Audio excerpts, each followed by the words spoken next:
Alright, so it's more like connecting myself to the person that was me when I was a kid. And I actually experienced the first sort of compassion experience, I guess, for what it must have felt like. And I'm not saying that I had the worst childhood in the world either, but just to have a little bit of more intimacy, I guess, with myself, and a little more compassion and understanding that that was me. And there are reasons that I have gotten this way. And there are a lot of reasons that it continued. Sorry about the smoking, by the way. I'm bad with it, but there are a lot of reasons that it continued and became what it did.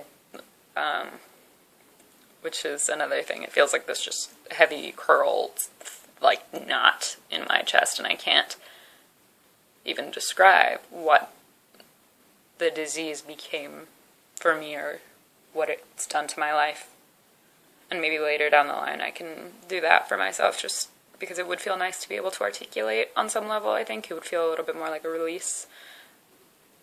You know, like that's part of what helps human beings feel better, right? Is to express ourselves and our experience, and in order to, like, move on. Everybody says that quotes help them. I'm going to stretch in a really awkward way right now.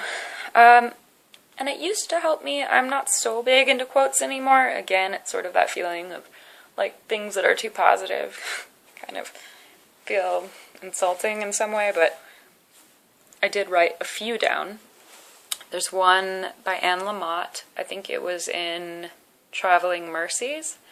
And I read that book a while ago, and I really enjoyed it when I did. So that quote is, "Hope begins in the dark.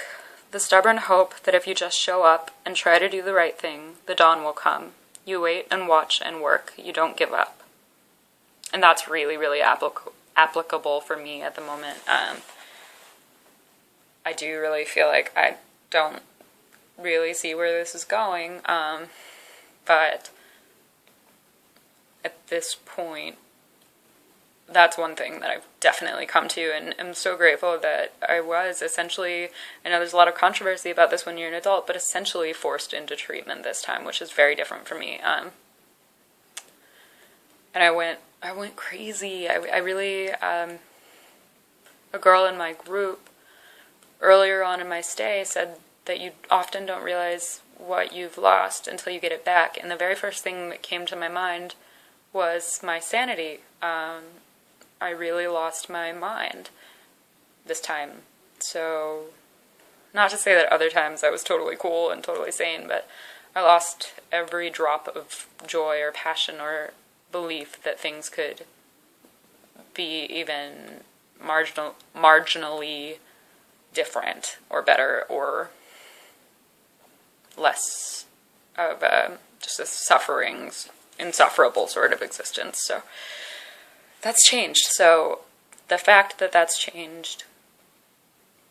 Oh, where I was going with that is I really recognized not too long ago, maybe like 5 weeks ago, that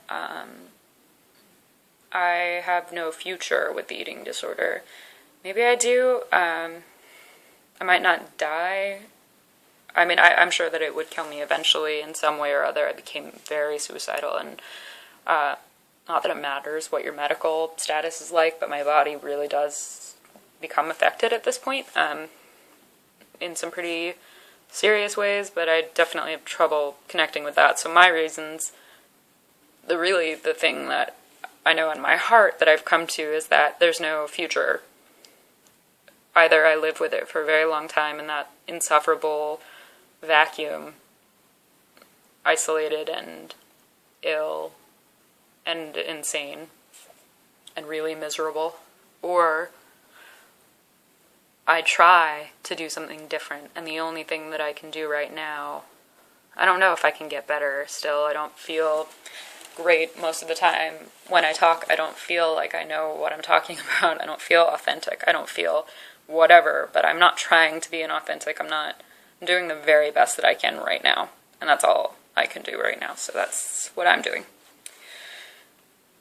This quote says, "Argue for your limitations, and sure enough, they're yours." That's Richard Bach. Be humble, for the worst thing in the world is of the same stuff as you. Be confident, for the stars are of the same stuff as you. Nikolai Velimirovic. And I like that quote. It reminds me of something, another quote. I read it somewhere. I don't know who said it, but it's something about we see the world as we see ourselves. And I really thought about that one for a minute, and it felt accurate. Because I saw myself as hopeless and jaded and purposeless and sort of inoperable, if that makes any sense, and devastated and even worse as kind of beautiful in some ways, but doomed, I guess. I know that sounds kind of over the top, but it was really what I've experienced, and that's the way that I've seen the world and the people in it, and it's really disillusioning. It's provided it made me feel disillusioned. And then, action is a great restorer and builder of confidence. Inaction is not only the result, but the cause of fear. Perhaps the action you take will be successful. Perhaps different action or adjustments will have to follow. But any action is better than no action at all.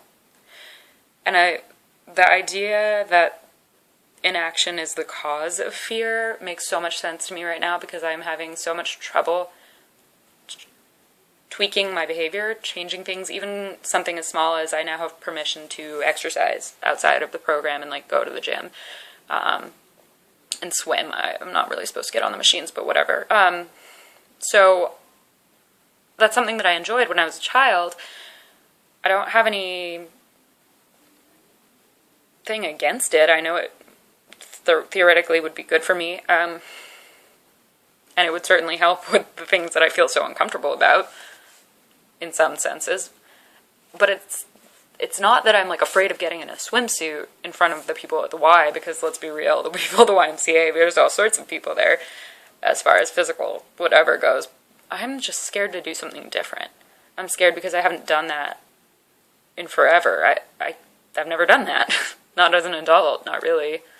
So, inaction breeds fear.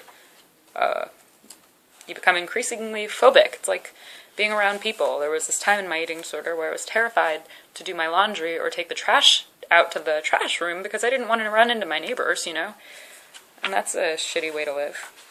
So then, like, I like to make lists of goals, and I'm trying to make general lists of attainable goals for myself every week. And I started that today, really small goals, and not judge my goals and what's attainable for me on other people's goals and what's attainable for them, because, again, everybody's experience is different. Judging is not cool. This video is getting long. So that is the end of my little update, 3-video update. Thank you for watching if you did. Bye.